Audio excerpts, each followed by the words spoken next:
When the fire goes out, something ancient stirs, a silence so deep it feels alive.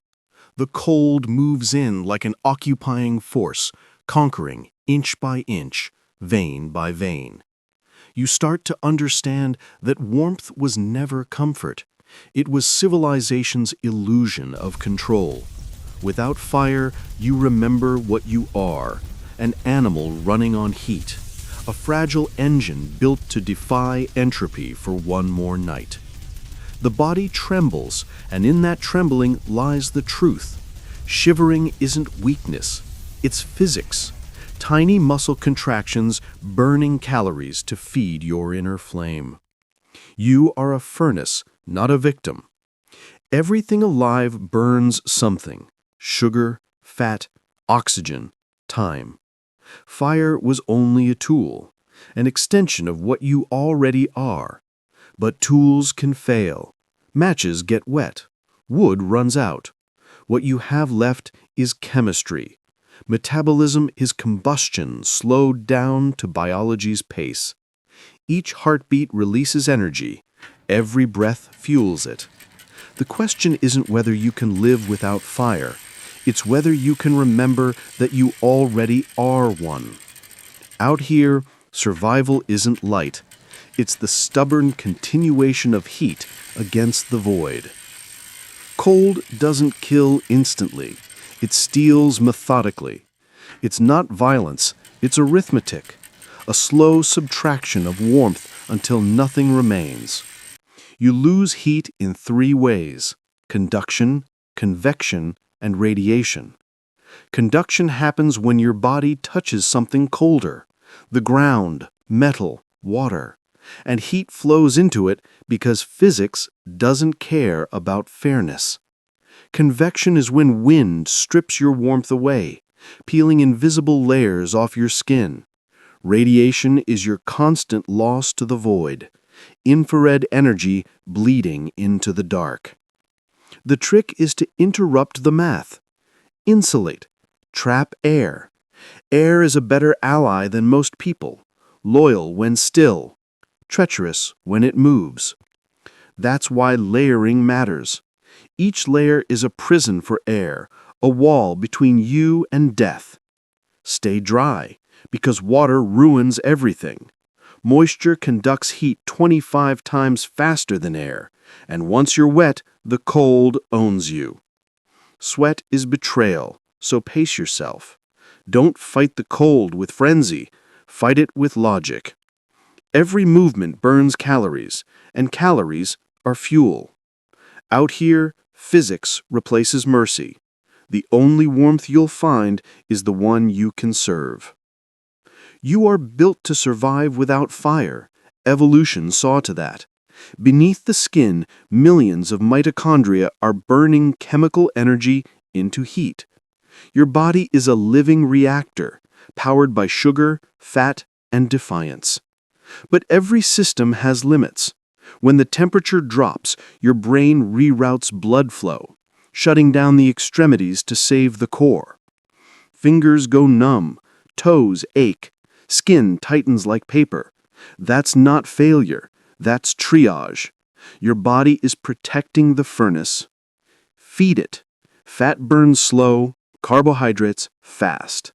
In the cold, you need both, instant ignition and lasting flame. Eat even when you're not hungry.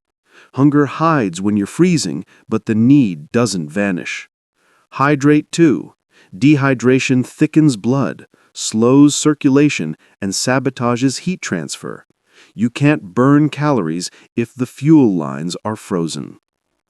And move, not in panic, but in rhythm. March, flex, breathe deep. Shivering burns energy, but controlled movement maintains it. You're not fighting the cold, you're feeding the engine. Every calorie you eat, every step you take, is another spark in the darkness. Remember that. Warmth isn't given, it's generated. Fire creates warmth by heating air. Shelter does the same. It just traps what your body already makes. Think of it as invisible fire. The smaller the space, the easier it is to heat. Crawl spaces, abandoned vehicles, even holes dug into snow become survival chambers when sealed correctly. Air is insulation, but only if it's still. Start with barriers: leaves, pine needles, debris, cardboard, anything that traps air. Pile it thick, 2 feet if you can.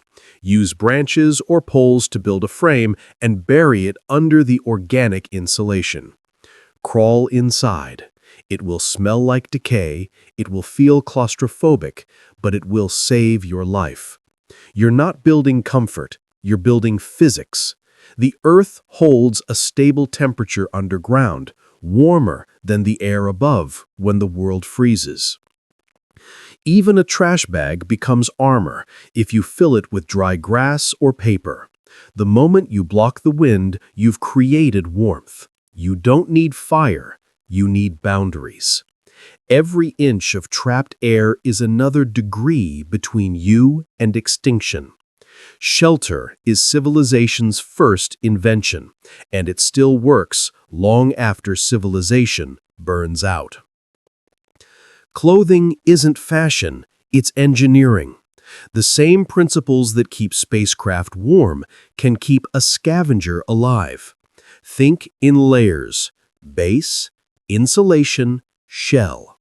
The base layers should stay dry, pulling moisture away from the skin.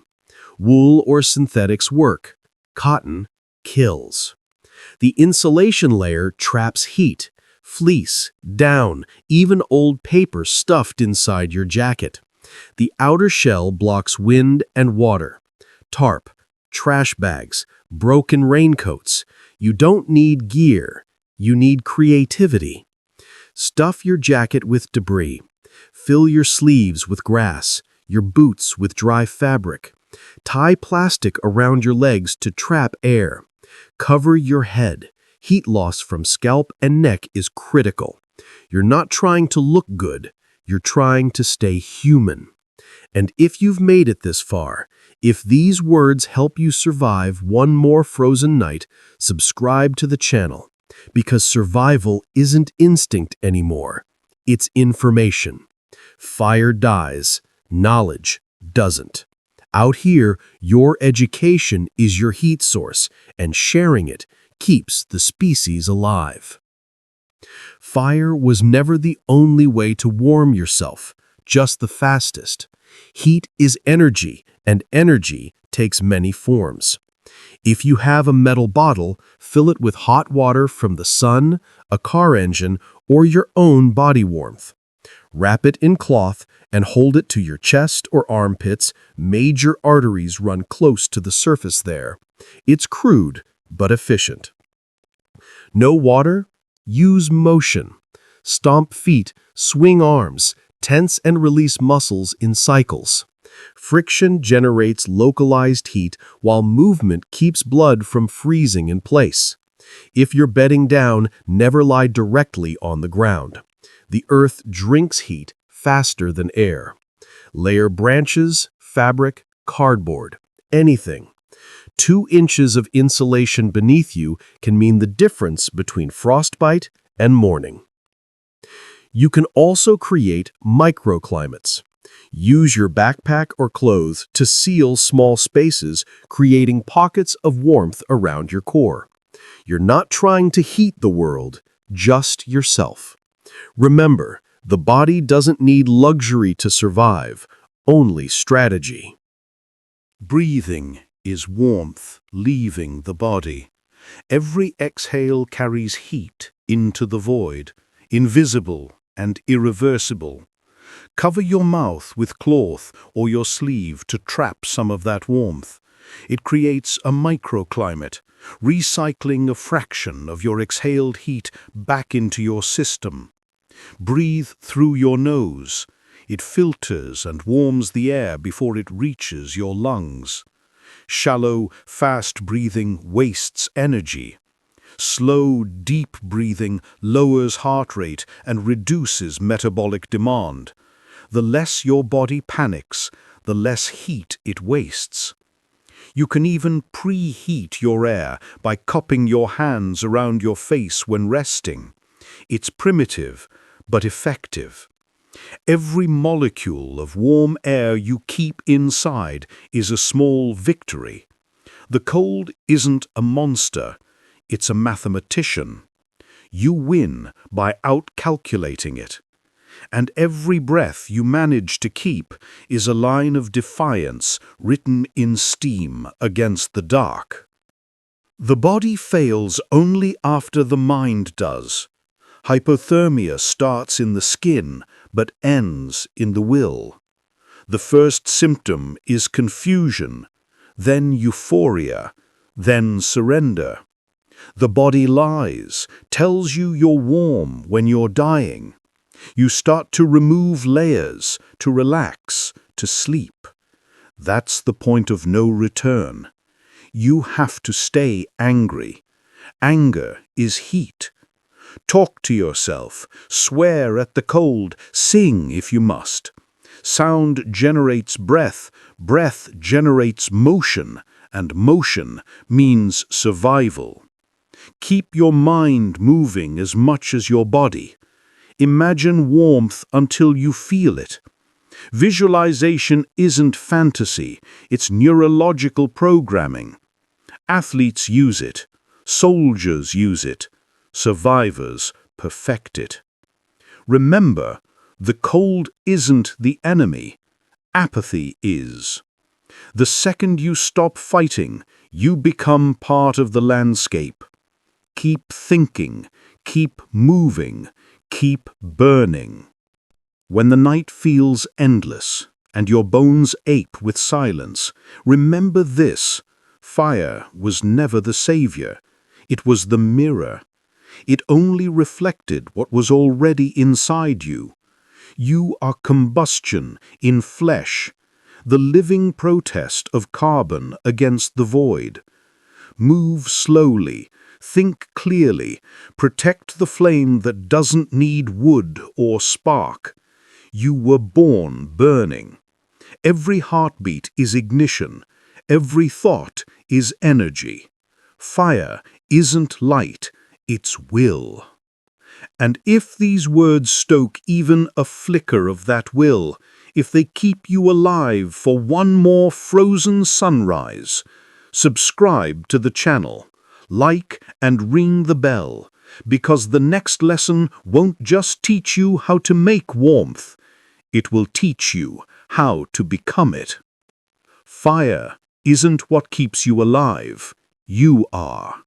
Your body, your breath, your mind, all burning, all rebelling against the dark. Stay moving, stay thinking, and never let the cold convince you that it's stronger.